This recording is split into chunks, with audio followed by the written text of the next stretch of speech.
kita beramal soleh lillahi ta'ala untuk akhirat, ya teman-teman, menanam padi pasti muncullah yang namanya rumput. Ketika kita beramal soleh lillahi ta'ala karena akhirat, teman-teman, ya insya Allah dunia pun akan mengikuti kita. Tapi sebaliknya kalau kita beramal soleh hanya ingin dipandang dunia saja, nah akhirat pun tidak akan mengikutinya. Nah seperti itu.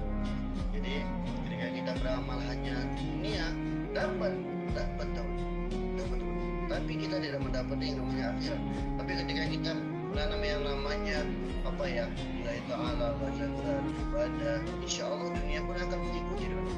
Berkahan kita dalam beramal soleh, berkahan kita dalam bersama Al-Quran, alhamdulillah teman-teman. Dan juga mungkin teman-teman juga merasakannya teman-teman, insya Allah.